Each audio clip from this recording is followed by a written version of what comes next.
Hey, how's it going, everybody? I kind of realized after a while that I knew this for a while. I was every time I kind of do a character R&D, I don't really get to talk about much about the story or just the world of my story, Saint Saga. So today we're going to look at some maps I made up. So I guess this is going to be the first episode of Novice Advice. Novice Advice, was that what I was called? I keep forgetting the name. So, anyways, sorry. So, you have Brandon Sanderson, Hello Fujimi. They always talk about world building. I try to apply their lessons that I listen to and remember. So like this map today. This is one of the first maps I made. This is the map of Saline. This is the continental map. I tried all these little dotted lines are just trade routes and stuff. I tried to show off the world here a little bit, but the story kind of start, this. Sorry, I don't script these videos at all, so you're gonna have to just live with my bullshitting through all this kind of deal. But kind of the main thing when I was doing maps, I always felt like they got a little cluttered with the rivers. Like you look at the map, you look at the outward map of like the United States, you can kind of see the major rivers, but when you zoom in, you kind of realize there's a lot of rivers in the United States. But anyways, I gotta find the right clicker here. Yeah, here we go. This is the clicker. So in my story, I started off in the prairie or the tall grass here. This is one of the first maps I made. So you have this large region here called the tall grass, also called the Green Sea, and this is actually right here is Hazel's hometown of Hanford. And that's the outpost where the prologue takes place. And the only reason I bring this up is because I wanted to try and explain the sense of distance in the story, because part of the issue is when Sixes and Hazel usually travel, they like fly, so they get to use like Dragon Quest Zoom or Quick Trip to some location. So in this first map here, they'd go from Hanford after the battle with Daniel, and they'd end up somewhere around here on an abandoned road that I don't have marked anymore. And they'd end up at the fort here, and then 3 days later they're in Evansburg. So that's all this right here, all this region right here. I can make. I got my program up, so I can make stuff. So give me a second here. You can see how great I am at this. Oops, that is the wrong tool. Yeah, so the first part of the story, it's a thick circle, a little too thick. Nothing wrong with being thick, but a little thick for a purpose here. The whole first of the story, like on volume 1, it takes place like right here. Although they aren't even in Evansburg by the end of volume 1, but the whole first part of the story, it takes place right here actually. And you have the Marduk here, and which kind of looks like Spain in the end, kind of maybe. Maybe not. I don't have a map of Spain. I don't know why I thought it was Spain, but I kind of mashed Europe and parts of America together to make this map. But yeah. So these are the mountains where Jeanette is in the prologue. I had this whole thing where I was gonna make like this cool chessboard and have like chess pieces of the characters. I was gonna move around and kind of explain the story, and it's gonna do really awesome fights and shit. That turned out to be a lot of work, and I have not made progress on it. It seemed like a lot of effort. This seems easier, but yeah. So this is one of the first illustrations of the map. It's like I said, the first story, takes place in the mountain here, with Jeanette meeting the 3 demons. One of them is Sixes, and he gets knocked into this river, which goes all the way around. So he goes off this mountain, he falls off the mountain, goes, washes down the river, and then he ends up right here. Here's the Briarwood, which is Thorn's home. And here's the Bosun. Oh shit, that's what I called it before. I changed this forest's name to the Bull. Oh shit. Wait. I gotta check some maps here. I was trying different stuff with this map. This is more of a world map. This is kind of... Yeah, this was my first world map. Which one of these? Yeah, this was my first broader map. So some of these change from time to time. So we go to map 2 here. You can get a little more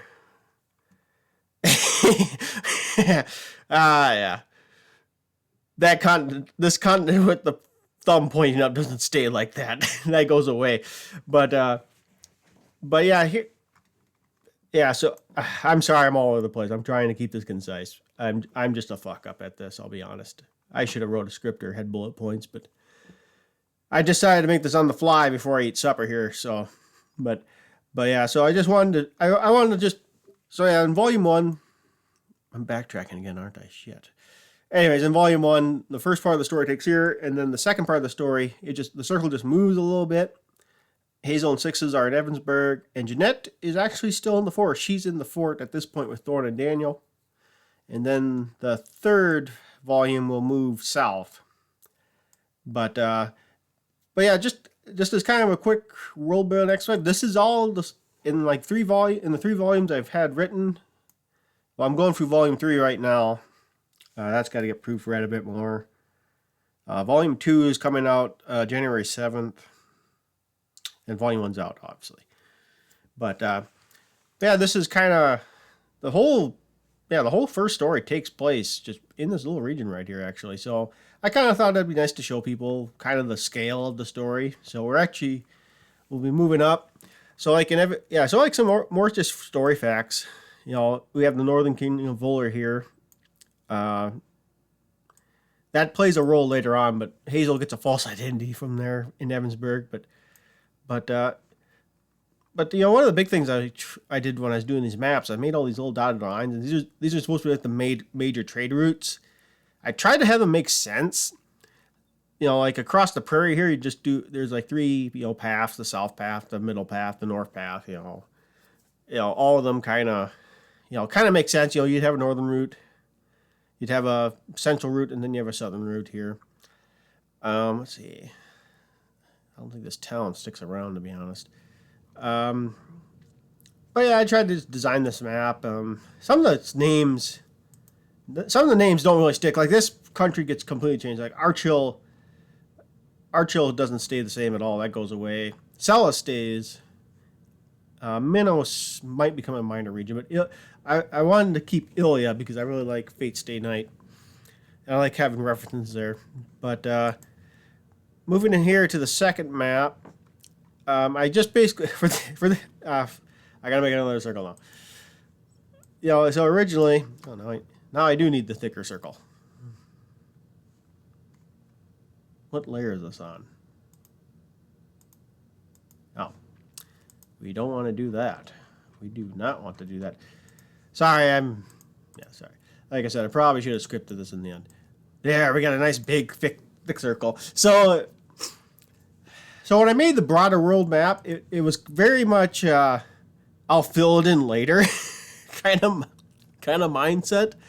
Like I have a country here, you know, Archill became Kowa and Z, which I guess I was going for like a Chinese thing, Eastern Chinese, Russian thing. I'm not sure what I'm going to do with this country. I don't know. It's going to play a role, but I don't think I keep those names.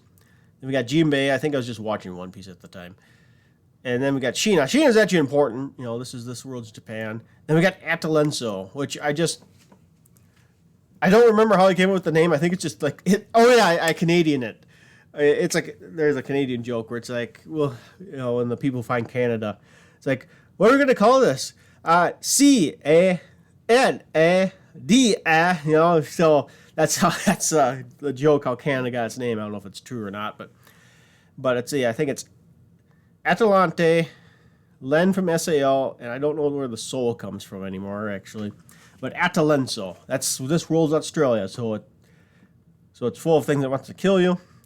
And then we got Hidalgo over here, which is named after the movie Hidalgo, which is about a horse race with that wild Mustang. That movie really left an impression on me. Don't know why. I really like it. And Sid. I loved playing the El Cid campaign from Age of Empires 2. Yeah, Age of Empires 2. So that's there. Then we got Clydesdale, Callahan, and Britannia and Avalon. I don't call it Britannia the story. In the story, this world's Britain is just Avalon. Then over here we got the Aslands. We got Volman and I should not have used the English thought. Gusgorg.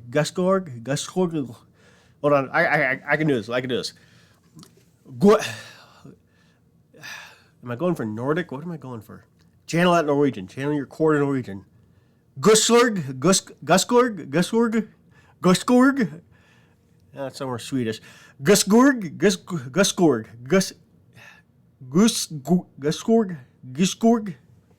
That better not be a J. But yeah, so yeah, you can hear that. Yeah, so the map kind of changes a little bit here. I tried to get some different map making tools to make a little better map, and I didn't really work out there. But this is the map that's actually in the book.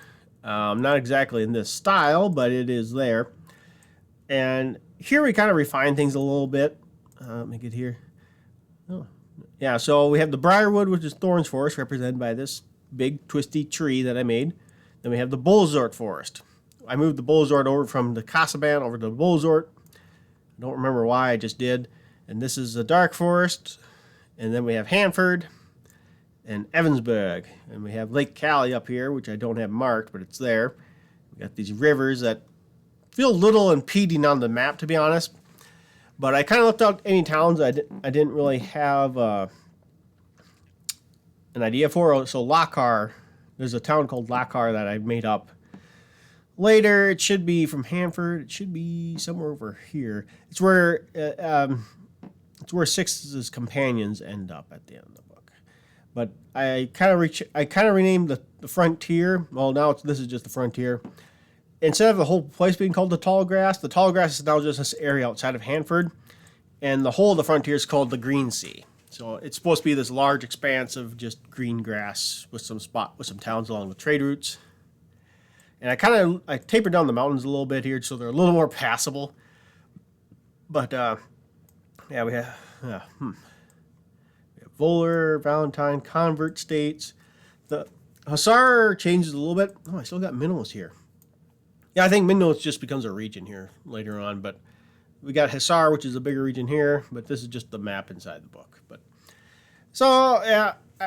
I guess the one thing when I was making this, I kind of combined, my idea was to kind of combine parts of the United States with parts of Europe. I'll admit I've never been there, but so I wanted more I kind of wanted more of Appalachia and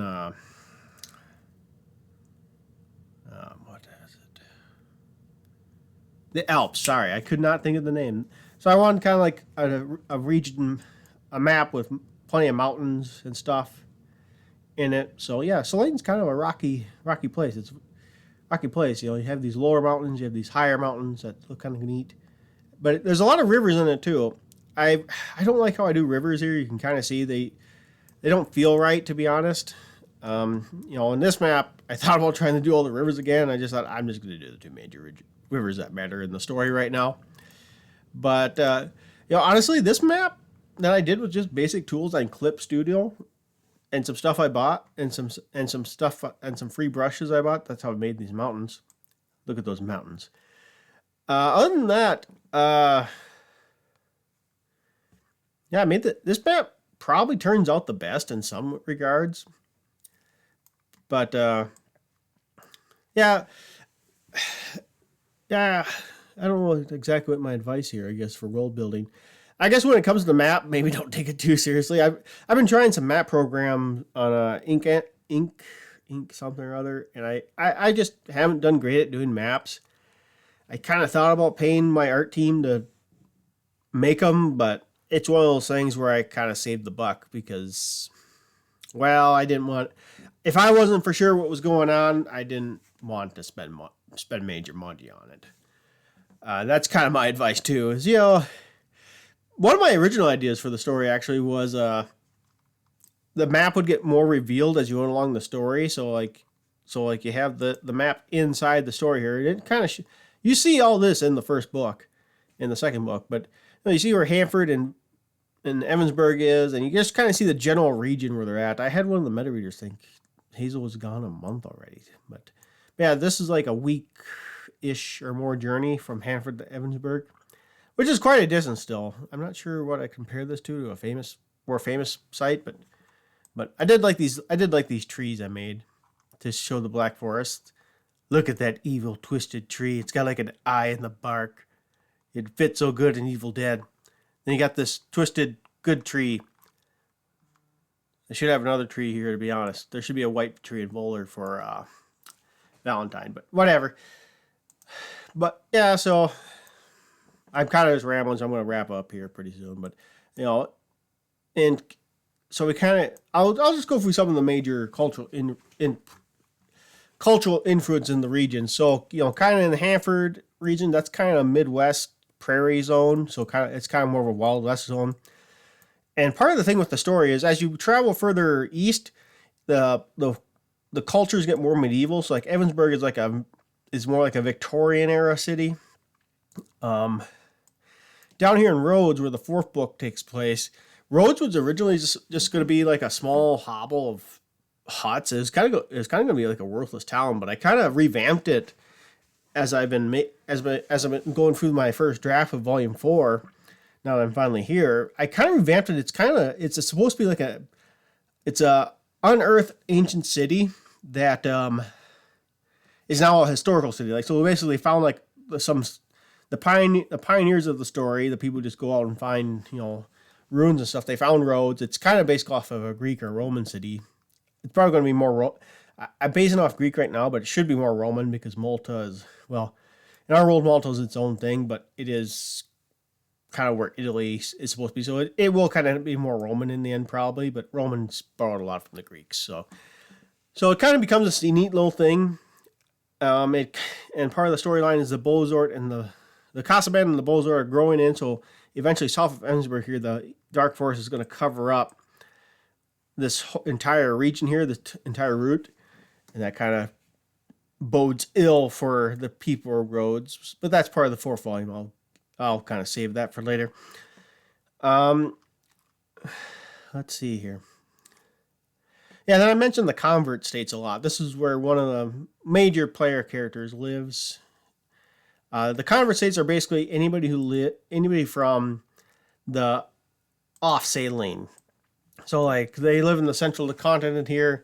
So basically anybody from here, usually ends up in the convert states. They're kind of a coalition of small independent city states. And that's kind of my idea for it. It's kind of where all the converts just gather, you know. But anyways, where was I going with all this? I had like a good idea, and then I kind of forgot it. So, but I guess to boil it all down is, you know, you don't have to have a map to write a good story. I consider my story good, but you know, it's an opinion. I mean, I'm writing a story kind of to my tastes, and I hope other people like it. And I'm trying to keep other people in mind too as I write it, but it is kind of just, I'm basing a lot of the stuff I do off of the stories I like, and you know, some of my favorite stories have had maps in them, and maps are really cool. They kind of recontextualize. I did kind of realize I didn't need like a full-on, very detailed map from what I've seen. But sorry, my phone's going off. It's silent. But you know, it's one of those things where you don't need a map for the story. But you know, it's fine if you have it. It is fine. It's kind of just created a lot of extra work for me, to be honest, because I was trying to make a cities map for Evansburg, and that was kind of it's not that I couldn't make one. It's just I just kind of struggled to make one that encapsulated what I thought the city was like. And this kind of too, with the maps, like, you know, you can kind of see where this lake is here, but you know, you see the two dark forests, and you look on the maps like, holy shit, those are huge. You know, it's like, that's a problem. It's like, yeah, it is, but I also feel like the forests probably aren't that big in real life. You know, it's one of those things. I guess the forests are supposed to be massive. Forests are massive, you know. So, and back in the day, forests would be even more massive. So yeah, that's true. So, but like I said, you don't need a map. But if you're going to make a map, it's fine. On the one hand, too, for me, the main reason I made the map is so I can kind of keep track of everybody's progress. So, like, I know, you know, so I don't do this much, but at least here on the map, I can kind of say, like, okay, these characters are in Evansburg, these characters are down here, It can help you keep track of things, honestly. So I'm just gonna make some words here. So like say, just for, even if you're not going to use it in the books, you'd be like, okay, this group of characters is here, and the main cast is down here, but then you got to remember, oh, there's stuff still going on back over here, and this red circle's now just in the way, but it still kind of says this is the general region where the story's taking place. You can mention stuff that's happening up here, but this should be the main focus of where this kind of helps you focus where everything's taking place. And also it helps to remember what you name stuff. Like in the story I bring up Voller a lot, but Voller, yellow was a bad choice. Voller is a city. It's it could be kind of its own city-state kingdom, but it is just part of the kingdom of Volford, which is, I'm just gonna make another red one here, which is, this entire region. Voller is just a city. It's kind of the capital of the region. It's the castle city, but I guess maybe back then the castle city would be Volford, but maybe not. I don't know. But then you got, the holy capital of Valentine, which is down here, and it kind of gives you, it helps you it gives you a sense of where stuff should be, or kind of can kind of keep track of character progress, because one of the things I needed to keep in mind as I flip through my stuff here, I need a dotted line. Here we go. Yeah, here we go. Dotted line. Part of like Jeanette's journey is she started from the capital of Valentine. She went to Voller, and then she went up here to the mountains, and that's when she ran into Sixes. So her journey at the beginning of the year started here before the story started. This is her journey, roughly, basically. And then Sixes' journey comes from Marduk here. He gets connected to the river, and he ends up at Hanford, and then him and Hazel end up down here at the fort, and then they finally get to Evansburg. And then after that, they go down here. But then you have like Thorne's journey. Her journey starts in the forest to Hanford, and then she goes with Jeanette and Daniel, and she ends up here, and then they detour back to finally find Sixes and Hazel's trail. So stuff like this can help you really keep track of your character's progress, where they've been, just the name of places, like the fact that I renamed these frickin' forests.